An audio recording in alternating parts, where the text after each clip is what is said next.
You're listening to the Bloomberg Sound On podcast. Catch us live weekdays at 1 Eastern on Bloomberg.com, the iHeartRadio app, and the Bloomberg Business app. Or listen on demand wherever you get your podcasts. Welcome to the Monday edition of Bloomberg Sound On. I'm Joe Mathieu in Washington. Glad you're with us. We have a lot to cover, and I guess we can begin with some pretty simple questions, like will the government shut down at the end of this week? It's unclear if anybody really knows the answer to that, but we're coming off a busy weekend with a lot of talk, and in fact, a piece of legislation that was dropped on Saturday from the new Speaker of the House. There's your laddered CR, everybody.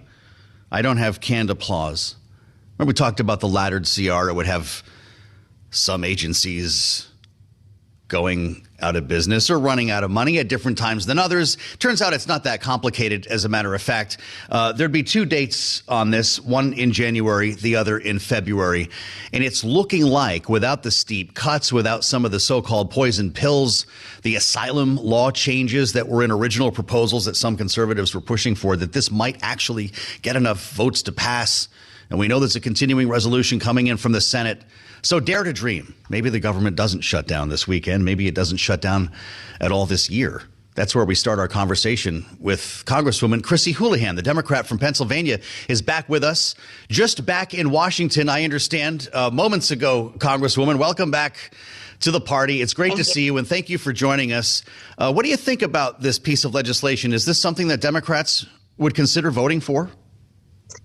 So let's back all the way up to what we're trying to all collectively accomplish. At least I hope we are. We're trying to get all of the regular order appropriations packages through. That has been a very unserious process on behalf of both the last speaker and this speaker. But because we can't get those appropriations packages through, we're in a condition where we will possibly shut down the government.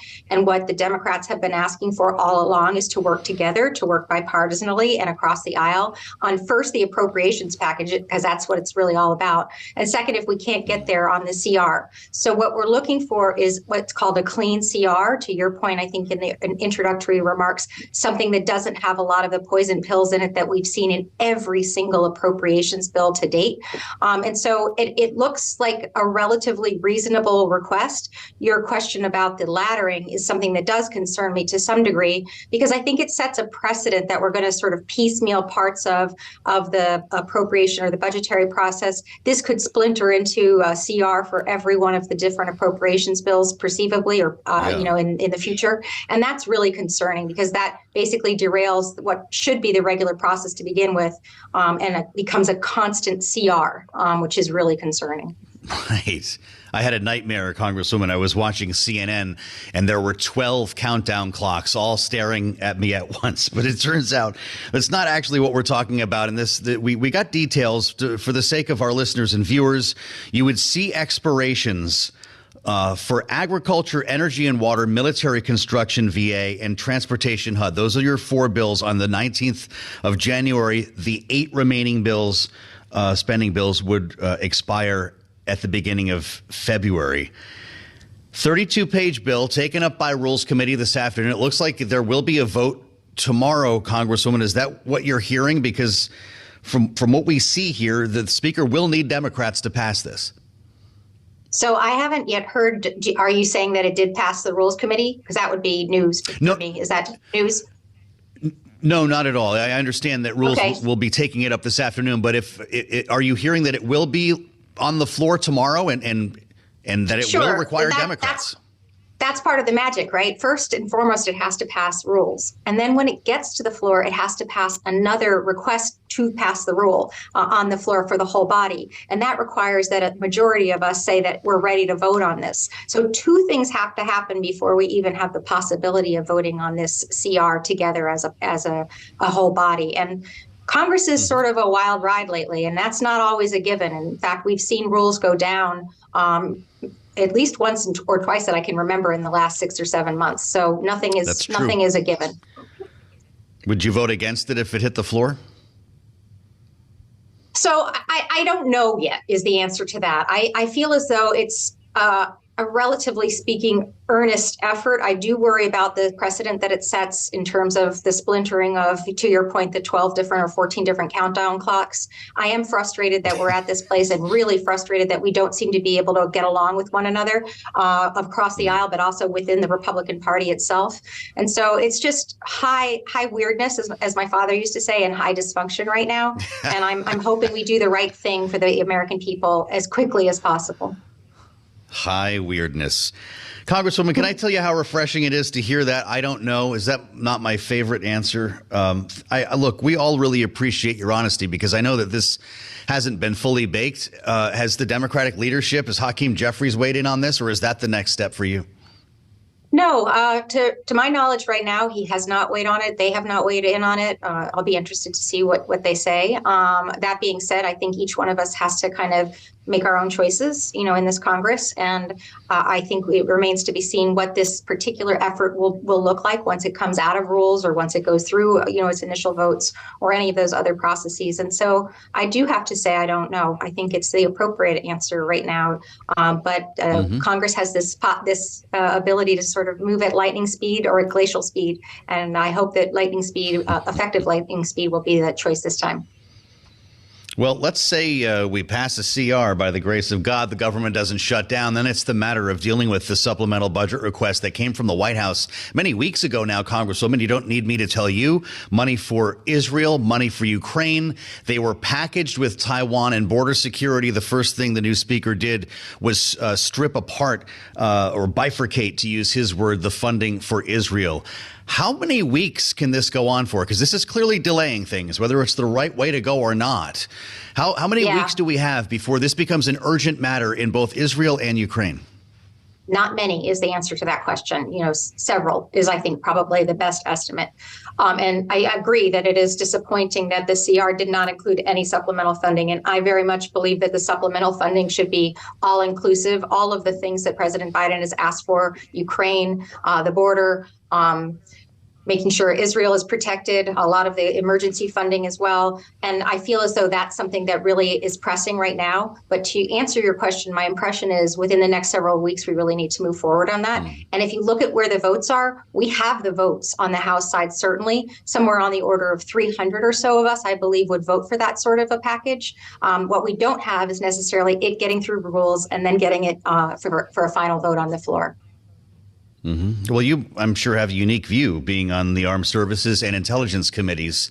I know these are two very different scenarios here, and maybe we should strip them apart or remove them for the sake of this conversation. When it comes to Israel, do you have a sense of how important U.S. funding is for this war effort? A lot of folks thought there'd be a pronounced ground invasion underway, maybe 2 or 3 fronts opening, and that has not happened. So how much does Israel need, and when does it need it? So I think that they actually are, relatively speaking, connected, both Israel and Ukraine, and frankly, what would possibly happen in Taiwan and in the Indo-Pacific region. These are all threats to democracies. These are all threats to our national security and to global security and peace. I believe that Israel, as well as Ukraine, and frankly, Taiwan as well, need support, American support. And I believe that they are being used effectively. Whatever it is that they're asking for, I hope that we have the opportunity to send them. And I don't think that we necessarily would see the urgent or chronic need immediately, but rather over, as I mentioned, over weeks and months. And so it's very important that we get the pipeline primed and can keep the pipeline primed for Ukraine in the next weeks. It seems like Ukraine might be bumping up against a need more urgently than Israel when it comes to actual hardware, when it comes to money. I know you want to address these in the same breath, Congresswoman, and I appreciate the effort behind that. But when it comes to actual money and hardware, do you worry more about Ukraine being forgotten here? Yeah, to be very blunt, I do. And that's part of the reason why when I was approached by Israel and the embassy there asking if I would support the supplemental for Israel, I responded that certainly I was in favor of doing that, but that I had an ask as well for them to ask of us, which was these things are connected. I need to make sure that we're connecting those two ideas. And as I mentioned, Taiwan, as well as our own security at our own borders as well, I believe them to be fundamentally integral to one another. And so I feel like it's probably more acute right now in Ukraine in terms of the compare and contrast with Israel and Ukraine. But that doesn't mean that we don't need to be moving forward with expedience. I mean, look how long it takes us to get things done. We can't afford a whole lot more time on any of these issues. We're spending time with Congresswoman Chrissy Houlahan of Pennsylvania. We're talking about funding for two hot wars underway, but of course, government funding with regard to the continuing resolution that we started our conversation about, Congresswoman, impacts money for veterans as well. And it's not lost on me how you spent your weekend. As the nation observed Veterans Day, you helped to award a Purple Heart to a Vietnam veteran who was shot in the head not once but twice, and has quite a remarkable American story to tell. And I wondered if you could talk to us about that before you leave. Sure. I mean, this is sort of the cyclicality and the wonder and tragedy of the world. My dad was born in 1942 in Lviv, so in Ukraine, what was Poland, now Ukraine. He survived because of the grace and goodness of American soldiers, amongst others. He served in Vietnam in the late 60s, early 70s. This gentleman also served in the 67 timeframe, which interestingly enough is the year I was born. So we're in this sort of timeline of the American contribution to world order and stability and world peace, and the sacrifice that individual people such as he have given for their nation. He got shot not once, but twice in two separate instances in the head. And this is just something that went for 56 years without him being acknowledged and honored. And it was my privilege to be able to give the Purple Heart to him, and frankly to his family as well, who were just as instrumental as making sure he was getting recognized for this. We were, of course, talking about Air Force veteran Andrew Lipper, who helped to secure the award. My staff member is Andrew Lipper. Mm-hmm. Yes, I'm looking at a photograph here, Congresswoman, as he's watching you pin the medal on Army veteran Robert Fields. It's a pretty remarkable story, and it's one I'm glad that you could share with us. I thank you for it, Congresswoman. Thank you. Congresswoman Chrissy Houlahan, the Democrat from Pennsylvania, with us representing the 6th District here on Bloomberg Sound On. I'm Joe Mathieu in Washington as we assemble our panel with Bloomberg Politics contributors Rick Davis and Jeanne Zaino. Happy Monday, guys. Great to see both of you here. Jeanne, what's your thought from the Democratic view here? Chrissy Houlahan isn't sure what she wants to do. What should Democrats do when that CR hits the floor? Because it looks like they will be needed to pass it. Yeah, I mean, I was so impressed by what she had to say. The reality is she's right. It is a clean CR. There are no poison pills in there. It is something that Democrats should take seriously. There is, of course, always going to be reason that you feel a bit concerned, and she has every right, the latter component of this. And of course, the lack of the supplemental. But beyond that, I think it is something Democrats should take seriously. I agree with her that the laddered approach is a bit problematic, perhaps going forward. But in a negotiation, you're not going to get everything you want. And the fact that they put forward a clean CR, this is a serious proposal that Democrats need to take seriously. And I think the question is, if Democrats go along with Mike Johnson, is he going to have even more trouble on his right going forward? I think as we look at what Moody's did on Friday, or said on Friday, rather, it is critically important we avoid a shutdown. That is what everybody wants. And we have, absolutely a bill here that can be worked on with both sides to ensure that for all of our economic security. Well, I want to get into the Moody's stuff a little bit later on with both of you. Rick, in our moment that we have left, do you believe the conventional wisdom that odds are looking better, that we will avoid a shutdown? Yeah, I don't know why Representative Houlahan isn't doing, handsprings over this deal. First of all, the most important thing to Democrats has been that the second tranche of this layered CR is the defense side. And normally defense is always done first, taking away their domestic spending. Well, let's get into the fine print with Rick and Jeanne straight ahead. Our signature panel is with us on the fastest show in politics, and we've got campaign news to talk about as the Republican field loses another. It's all straight ahead on Sound On. This is Bloomberg. You're listening to the Bloomberg Sound On podcast. Catch the program live weekdays at 1 Eastern on Bloomberg Radio, the TuneIn app, Bloomberg.com, and the Bloomberg Business app. You can also listen live on Amazon Alexa from our flagship New York station. Just say, Alexa, play Bloomberg 1130. And if you were listening to our conversation with Congresswoman Chrissy Houlahan, she said just a moment ago that she does not know what to do when it comes to voting on this, and we'll see what happens in rules later. But we are definitely realizing the uncertainty here. At the same time, odds seem to be improving as the Senate does its work. With these two CRs could come together into something real by the end of the week. Let's see what Mick thinks. We do this conversation every week around this time, every Monday certainly, with Mick Mulvaney, the former OMB director. I just like putting that first. Co-founder of the Freedom Caucus, former acting chief of staff in the Trump White House. Mick, it's great to have you. Do you think we avoid the shutdown? Joe, happy Monday. Yeah. And to you. You know, listen, Washington, yeah, exactly. You can hear it in my voice. Washington is sort of it's a subjective kind of place, right? And there's a lot of good news. There's a lot of good chatter. I was in the Capitol Hill Club last week, hung out, had dinner there with a couple of folks. And the tension in the building, for those of you who don't know, it's the listeners who don't know, it's the Republican Dining Club. The Democrats have a club, the Republicans have a club. So I go there, have dinner, and the tension was the likes of which I've not seen before, Joe. It was just that the building felt tense. And while I hear a lot of good things come out of Washington, I also get the feeling there's not a lot of goodwill built up amongst the members right now. It's not an every person for himself type of situation, but it's close.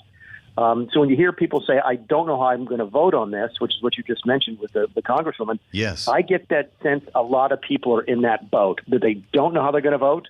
They're going to vote whatever they think is best for their particular seat. And if that means the government shutdown, then that's what happens. If it means they vote to keep the government open, that's what happens. There's no team mentality right now amongst the Republicans, if that makes any sense. Yeah, that's incredible. What do you make of the product that Speaker Johnson decided to go with here? No so-called poison pills. You don't have the steep cuts. I guess Chip Roy already doesn't like this, and there are several members who say that they will vote against this, the Republican members. So Democrats will be required. Was that the most effective path for the Speaker to take? Yeah, was it the most effective path for Kevin McCarthy? No, and that's the whole thing. I've talked about this a couple of times, which is, you know, the real precedent that got set with McCarthy, one of several precedents, was that if a speaker brings a bipartisan spending bill to the floor to keep the government open, does that mean the speaker's term is over? Certainly, McCarthy had a lot of animosity directed toward him by some members, but he also had a lot of goodwill built up. I don't know where Mike Johnson is on that, and I don't know if bringing a bill that Democrats like automatically make him look bad in the eyes of a bunch of Republicans. And I don't get a sense that we're making this up as we go along. There's an analysis I heard the other day, a sports analogy, which I don't like, but it's sort of like putting your fourth string quarterback in the middle, late in the game. And not only is it not the person who's practiced with the first team, it's somebody that not a lot of people know and they're not familiar with. And that's where we are with Republicans in the House. I hate sports analogies, but that one seemed to strike home. Yeah, I kind of like that one too. But boy, I guess I'm curious your thoughts on an individual who is framed as an extremist, someone who was going to side with the right flank, would read the Bible before he made a decision. And this sounds like a pretty mild approach for someone who you would describe that way. What do you make of this? What does it tell us about Mike Johnson? Well, I mean, I don't, and I know you don't intend that, but I don't equate reading the Bible before you go do stuff as being, extreme or hardcore conservative and so forth. But that's not your question. The question is this maybe what we expected from this more conservative speaker? I don't know. And maybe he got there and realized that the only way you can fund the government is on a bipartisan basis. Again, you and I have talked about that for months. Any spending bill that is going to pass the Congress has to be bipartisan because of the nature of the Senate. And I can't get over the number of Republicans in the House who just don't get that. And maybe Mike is just now figuring it out, that he cannot pass a bill by himself. And that's a tough spot to be. But listen, I'll give him credit for creativity.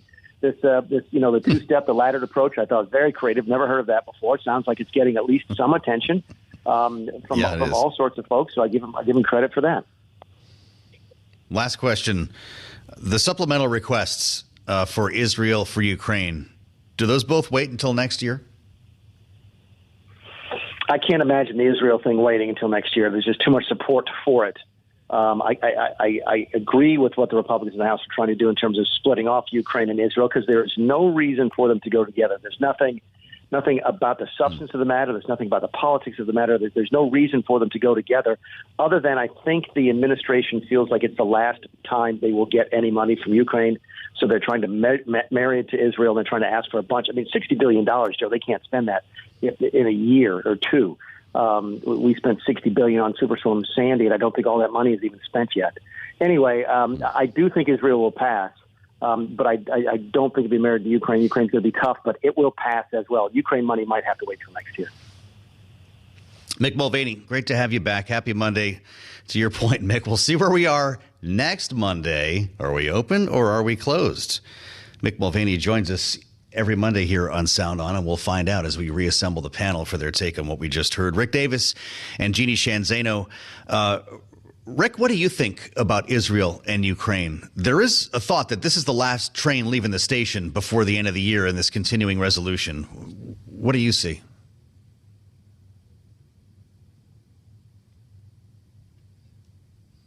Not hearing Rick. If that's me, we're not sure. I think there'll be enormous pressure for Rick. Israel to fund this week, or right after the CR. You're going to have 100,000 supporters of Israel come to Washington, D.C. tomorrow, shut the town down. They're all going to be seeing their members and talking about this. So I think the pressure campaign is just starting, and I can't imagine these Republicans and Democrats getting out of town without showing some support for Israel. I got to tell you, Jeanne, we showed this map last week of the potential windfall for states that are home to companies like RTX, like Raytheon, like Lockheed Martin, like Northrop Grumman, where a lot of this, if not the bulk of this $60 billion for Ukraine would be going. Are more lawmakers going to warm up to that? We're showing it now for our viewers on YouTube. Does this become something that Republicans can warm up to when that is the pitch?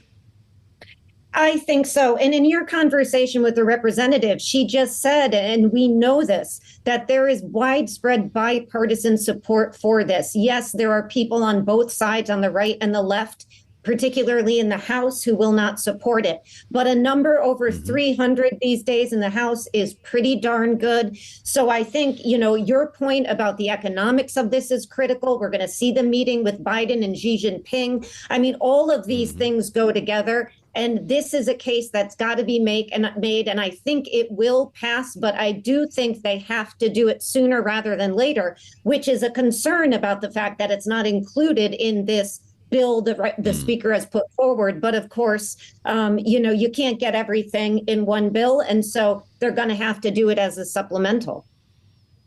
Rick, you know the power of branding and politics.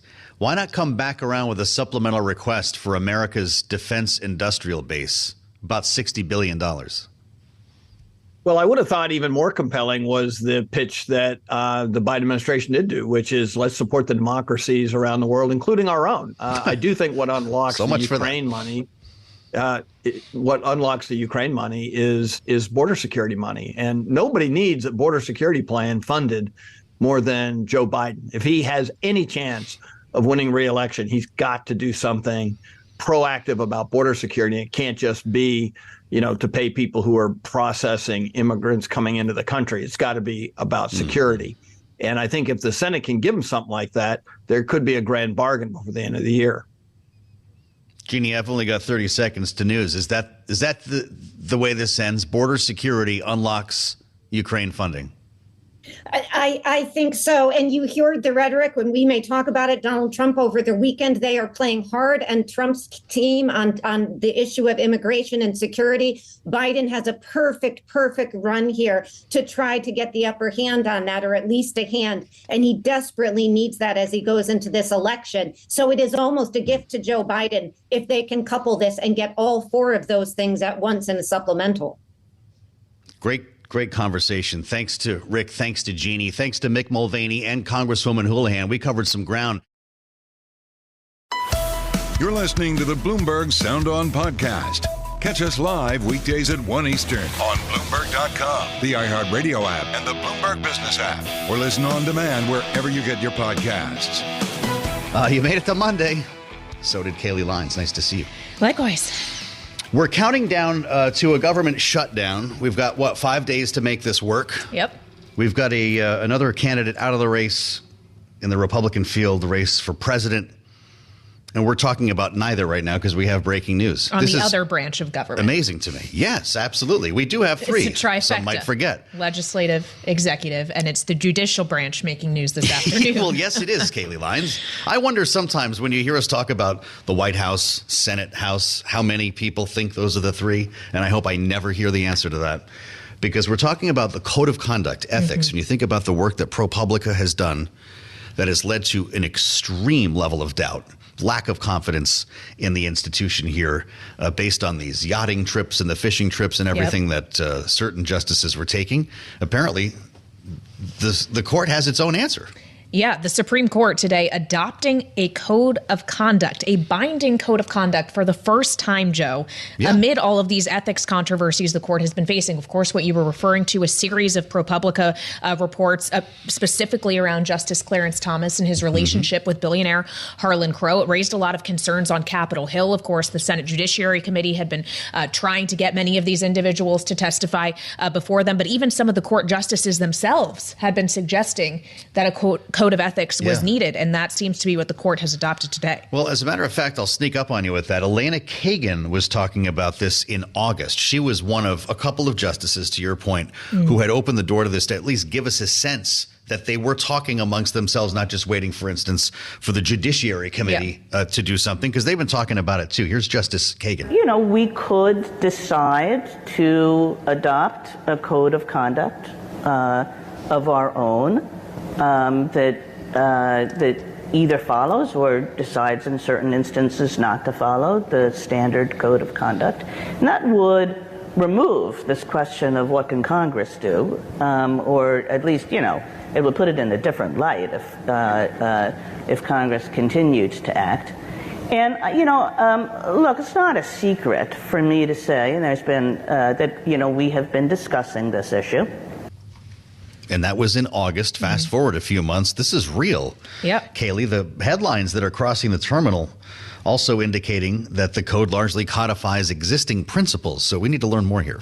Yeah. And of course, we'll bring more details to our listeners and viewers as we get it. But it seems what the argument had been, Joe, was that there were certain practices that justices were supposed to follow, even if it wasn't necessarily codified in a binding format. There was maybe no that's binding the anything, step right? that was taken. So now there'll be repercussions for following these rules, maybe some enforcement here, you could call it.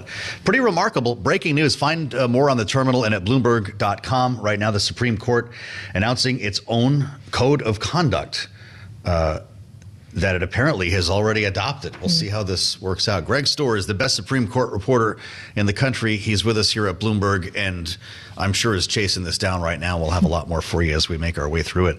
Wonder what Kyle thinks about this, because I think she just made the point, too. Congress off the hook again. He joins us from Sabato's Crystal Ball, where he's managing editor at the University of Virginia Center for Politics. Kyle, good to see you. Thanks for joining Kailey and myself here. This is just one less thing that the Congress has to worry about now, isn't it? Well, I think also it's kind of hard for, I mean, I'm no expert in this, but I'm just shooting from the hip here. But, you know, there was some question as to how well Congress could sort of regulate the conduct of Supreme Court justices. And like with anything else, like what would the penalties be for actually breaking this code? Because short of impeachment, you really can't get rid of someone on the court. So I'd be curious to see like what this actually says and whether there's some sort of like internal enforcement metric for it. But, you know, I think part of what probably has happened here is that, you know, these court justices are, you know, there's not a whole lot of accountability once they actually are sworn into office, and they've got lifetime appointments. And so it could be hard, even if there are, you know, stricter or more codified rules, it can be harder to actually figure out a way to enforce those against the justices. Yeah, and Kyle, Joe mentioned it at the top that the trust in the court as an institution is really low right now, in part because of these ethics concerns, which clearly they're trying to address, but also in part because of the way that this Supreme Court in particular has ruled. We've seen the ramifications of specifically the Dobbs decision, the overturning of Roe v. Wade in election after election, including most recently last week. And I just wonder how much you really do expect that to continue to be a driving force going into 2024. Yeah, look, I think the court has been kind of partisanized, just like a lot of other things in American life. And of course, these Supreme Court vacancies are these prizes for the parties to cash in on. You know, just so happened that Trump got 3 vacancies. You know, Biden's only had 1 so far. And you know, it's sort of like a lot of it can just be random. You know, depending on if someone lives or dies or decides to retire at a specific time. But clearly, the Dobbs decision was unpopular, and when abortion has been on the ballot in various states, be it red states, purple states, or blue states, it's done well since the Dobbs decision. And at least on that issue, you expect Democrats to have an advantage going forward. It's just a question of you know, how important overall it is. But of course, it's going to be a topic of the presidential election and a whole lot of races for all sorts of offices next year. We're spending time with Kyle Kondik at Sabato's Crystal Ball at the University of Virginia Center for Politics. Been looking forward to talking to you about this stack data research out today, Kyle. I don't know if you've had a chance to look at it, but it's taking the view of the Electoral College in projecting winners and losers in the presidential race. It's making state-by-state projections using national data. So I realize some folks have a little bit of trouble with this, and we're a year out. All of that said, you put this together. It's the same states we've been talking about for some time here, and the same states that we were looking at in our own polling here at Bloomberg: Arizona, Georgia, Pennsylvania, and Wisconsin. This says Trump flips them all. Might even pick up Nevada thanks to third-party candidates, and beats Joe Biden in the Electoral College by 292 to 246. Are you rolling your eyes as I'm talking to you a year out here, or are you looking closely at this as an important marker with a year to voting? Making projections and doing polls are, you know, I think it's too early for that. I will say the numbers have been pretty bad for Joe Biden in all sorts of different metrics this fall. You know, there have been a number of polls from Bloomberg, from the New York Times, from other places that show Biden in a fairly weak position in a potential rematch with Donald Trump. I do think part of what's going on here is that while both Biden and Trump clearly have warts and clearly have favorability problems, I think Biden's problems are sort of more front of mind, in part because he's the incumbent, in part because he's in the news more than Donald Trump. There will probably be a time when Donald Trump's warts become clear, but you know, obviously, if he's renominated, my only expectation is I'm thinking that we should have another close and competitive presidential election, just like we've had really for the most part since 2000. Sounds like a big grain of salt on that one, huh? Yeah, that would be my take as well, Joe. As we think about what the contours of the 2024 primary race, though, are, Kyle, because, of course, we have to get through that first before we can get to a general. And we do have news on that front in that the Republican field has gotten smaller. Tim Scott, the senator from South Carolina, has dropped out. Where do those would-be Scott voters go? Does all of that go to former President Trump, or could that be a boon to another South Carolinian?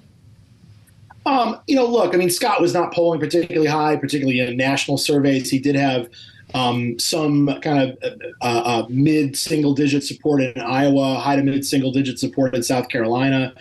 You might expect that you know, Nikki Haley is the only South Carolinian left in the race. Maybe she benefits more in that specific state from Tim Scott getting out. But, you know, we're still at a point where Donald Trump is over 50% nationally in the polls, and he's close to 50%, if not surpassing 50% in some of the key early states. So even if you add up all the opposition and everyone who wasn't voting for Trump was voting for a single alternative, Trump might still be leading in these states. So, you know, Trump's got to fall off some more. I will say that, you know, for people who don't want Trump to be the nominee, they should want more winnowing of the field. And so Scott getting out, I think, is probably good if you're a non-Trump Republican, because at least that frees up some portion of the vote. Although it's also not clear that all of those Tim Scott voters would go somewhere else, or would go to someone else as opposed to go to Trump. Maybe it ends up being splintered a little bit, but you've still got a number of other candidates in the race. Although even at the debate last week, there were only 5 people on stage, and of course one of them is gone. And of course, Donald Trump was not on that stage. So long way to go still for the non-Trump Republicans, but at least some of these other candidates are dropping out, which I think should be good from their perspective. Speaking of dropping out, Rick Davis was just suggesting last hour, Kyle, on this program that Ron DeSantis may not make it to Iowa or New Hampshire. And when you look in, I don't mean to dwell on the stack data here, he's the one guy Joe Biden can beat, and it's overwhelming. Biden beats DeSantis 359 to 179 in the Electoral College. Kailey just framed her question around Nikki Haley. I don't hear anybody talking about the next surge or a path to anything for Ron DeSantis. How about you? Well, look, I still think if Trump were to collapse, and I don't know what exactly would make that happen at this point if we haven't seen it already, I kind of still think DeSantis is better equipped to pick up more of Trump's support than Haley is, mostly because DeSantis, I think, is positioned to the right of Nikki Haley. He still shows up as sort of a more popular second choice vote amongst people who say they're supporting Trump in the primary. But I will say, DeSantis has had some money problems. That hypothetically could be something that drove him from the race. Although, again, he is bolstered a little bit by the field getting a little bit smaller here. I also don't really believe that DeSantis would ultimately be a dramatically weaker presidential nominee than Donald Trump. I think it's possible that there are people who say they support Trump now who maybe say they don't support DeSantis, but that they would come around in the end. My guess is maybe there won't be that big of a difference, between the two, when it's all said and done. So that I question a little bit. Polls have been kind of back and forth on that, but you got to remember there's a whole campaign to go after you get general election nominees. There's a consolidation period. There are conventions. There's a campaign to run. There probably wouldn't be as dramatic a differences among these candidates when it's all said and done, as opposed to what things may suggest right now. Well, and again, the way things are looking right now, we do have 2 presumptive nominees on both the Republican and Democratic side. And to the point Joe was making, for all the talk before, really just more recent history, it was the idea that Trump was the only Republican that Biden could beat. It seems like that narrative is kind of shifting in a material way. If you're the Biden campaign, what are you looking at here? Where are you trying to focus, and what do you think is within their power to change? I think they need to, continue to try to address people's concerns with Joe Biden, be it his age. And again, it's not like he's going to get any younger, but maybe there are things that they can do in that regard and try to highlight what they think are some of the positive things they're doing. There is a real disconnect. People think the economy is terrible, but you could point to some numbers and say that it's not. But I do wonder this sort of focus on quote unquote Bidenomics and trying to paint a rosy picture. If that there's been some kind of anecdotal evidence that maybe is turning people off, that people just don't feel that way. So there's in the midst of a campaign, there's only so much that the campaigns themselves can control. And I think one thing that is really important for Biden is he needs to have a weak opponent, and Trump may or may not end up being that, by the time if he gets nominated and whatnot, or if there's some other Republican. He's the managing editor at Sabado's Crystal Ball at the University of Virginia Center for Politics, Kyle Kondik. Kyle, thanks for always being a reliable voice for us here at Bloomberg. We look forward to the next conversation here. Thanks for listening to the Sound On podcast. Make sure to subscribe if you haven't already at Apple, Spotify, and anywhere else you get your podcasts. And you can find us live every weekday from Washington, D.C. at 1 p.m. Eastern Time at Bloomberg.com.